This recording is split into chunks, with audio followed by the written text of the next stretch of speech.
Welcome to On the Vineyard, a weekly 10-minute wrap-up of island news from the Vineyard Gazette Media Group on Martha's Vineyard. I'm Louisa Huffstadter, filling in for publisher Monica Brady-Meyerhoff. We're so glad you're here. On the Vineyard is sponsored by Martha's Vineyard Bank. Memorial Day weekend is just 2 weeks away, and we can feel the tempo quickening here on the Vineyard as the days get longer and the traffic gets heavier. There are fresh flowers in the window boxes, the South Beach bus is running again, and more bicyclists are venturing out now that the weather is beginning to settle. But gardeners beware. According to tradition, there's always a chance of frost until the last full moon in May, and this year, that's May 31st. That's the sound of the historic press in the Vineyard Gazette offices in Edgartown printing the paper.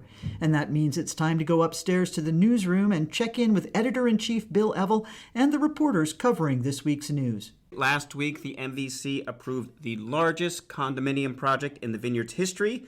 It was a very close vote, and people are on both sides of this decision very passionately. So let's break it down a little bit for the listeners. All right, what we're talking about is called Green Villa. It squeaked through the Martha's Vineyard Commission last week on a vote of 6 in favor, 5 opposed, and 1 abstention. Very close. It's going to be built, modular construction, just on the Edgartown side of the currently under construction Tackanash Knoll Oak Bluffs affordable housing development, which in turn is next to the Ice Arena and the YMCA. So this is all going to be along the Edgartown Vineyard Haven Road. So a busy area, and now 116 condominium units are going to be put in. And these are going to be year-round residences for islanders. All 116 will be deed restricted to people who live on the vineyard and make these units their permanent residence, these ownership units. 100 of them will be one-bedroom units. 12 only will be sold at the market rate. All the rest will be sold at to people making, I think, between 80 and 150% of what's called the area median income for this part of southern New England. It's a figure derived by the federal government. It doesn't bear a lot of relationship to what people actually earn on the average on Martha's Vineyard, but it's the clearest statistic people have to calculate these things. These are definitely affordable apartments. And so the uniqueness is sort of twofold. One, it's a ton of spaces, but two, that there's so many one-bedroom apartments. We just don't have that many, so it does really target a population that needs housing. It is true, and it can't be gainsaid. Also, Mr. William Cumming, who is the developer behind the project, an island guy, he's going to reserve some of the units for deed restricted for Oak Bluffs employees and teaching employees. And he's also going to make up to 30 of the units available for sale to businesses. But the Martha's Vineyard Commission limited how many a business can buy to no more than 3. And the businesses must be required to make those available by rent, some sort of lease to their employees at a rent that doesn't add up to more than 30% of their income. And all of this is going to be certified by a compliance agency. I think initially it will be the Dukes County Regional Housing Authority.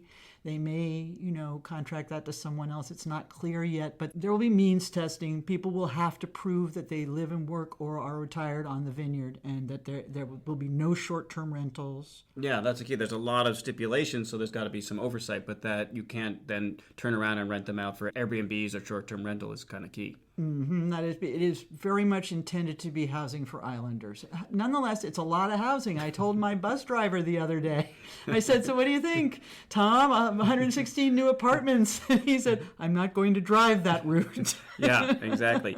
So they got the approval. So what's next?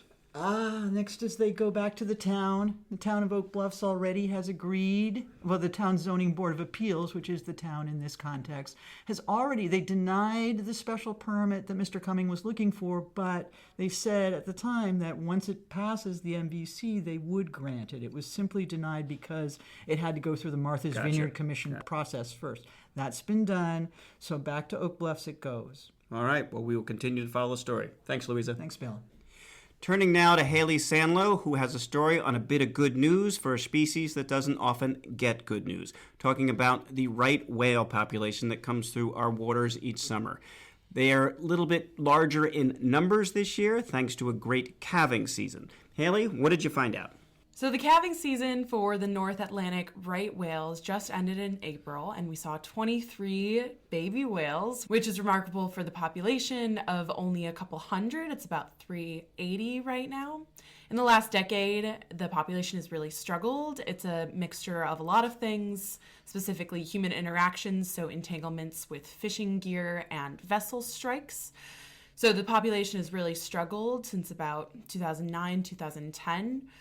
But here we're seeing sort of a glimmer of hope for a population. Yeah, and it's a big thing because not only has it struggled with mature whales being killed in strikes or entanglements, but there was sort of a mystery why they weren't calving, but it was kind of attributed to all the stress that they go through. So the fact that they're calving again in this number is a huge step. That's right. It's a matter of how often females are calving and how soon they're calving. Usually females can start giving birth at around 10 years old, and then from there give birth every 3 to 4 years. In the last decade, it's been a much greater interval than that, and we've seen that shorten once again this year, which is a good sign for the population. Yeah, and it's also very important to remember that it's a good sign, but they're still endangered, so we still have to be careful. But what I loved about your piece is then talking about, these are solitary species, but there's like play groups under the ocean with these moms and these calves. I thought that was really wonderful. The calving period is really unique because it's really the only time of the year when these whales will get together. Not only is the mother sticking really close to the calf as it's getting used to the waters and its own body, but sometimes mothers will pair up to sort of help each other along in the calving process. A first-time mother will pair up with a more experienced female, and then very occasionally scientists have seen two mother-calf pairs get together in a sort of play date, and very rarely there will be a swap that happens. Yikes, when you say very rarely, I guess that might happen at some point. It's still possible. Oh, yeah. Well, thank you so much. That's just just thinking about them frolicking underneath the water and then surfacing when they get here, that's really awesome. So hopefully this will continue. Thanks, Haley. Thanks, Bill. You can read more on these stories and all the news for free at vineyardgazette.com, where we also offer translations into 5 other languages. Coming up on Martha's Vineyard in the week ahead, the Steamship Authority is opening its Oak Bluffs terminal on Thursday morning, May 14th, with some welcoming refreshments when the 9:30 ferry from Woods Hole arrives, and doubtless Alex Kriska will be there. Next Saturday, May 16th, it's Porch Fest in Edgartown, with almost 24 local live bands playing at downtown businesses from 1 p.m. to 6 p.m., followed by a dock dance at Memorial Wharf. We'll close this week's show with another historic recording from the Martha's Vineyard Museum, this one from 1982, when Islander Hollis Smith described the heath hen, a local bird that became extinct in the 1920s. Local people call them heath hen. When I came down here, of course, they consolidated the heath hen reservation into the state forest. The first year I was there, every morning there'd be, maybe 4 or 5 hens and 1 or 2 cocks right around the house, feeding on the acorns and things.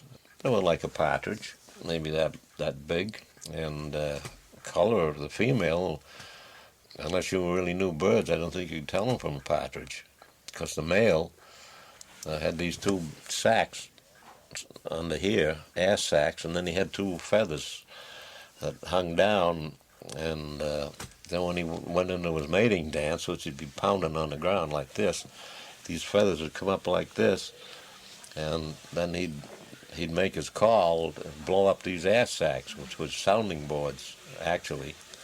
And it sounded, booming is the way it's been described. It sounded like a tugboat whistle, steam whistle, a low whistle. And his wings, he'd kind of stiffen them out and drag the tips of them on the ground while he's doing this dance, and these things going up in the sacks. Thank you to oral historian Lindsay Lee and the Martha's Vineyard Museum for this interview from 1982. Our theme music is from island composer and musician Michael Hayden. If you like the show, please follow us so you won't miss an episode, and tell a friend who loves the vineyard. Thanks to our sponsor, Martha's Vineyard Bank, committed to supporting the Martha's Vineyard and Falmouth communities for their charitable foundation and local partnerships. Martha's Vineyard Bank, your goals, our guidance. mvbank.com. I'm Louisa Hofstadter. Thank you for joining us on The Vineyard.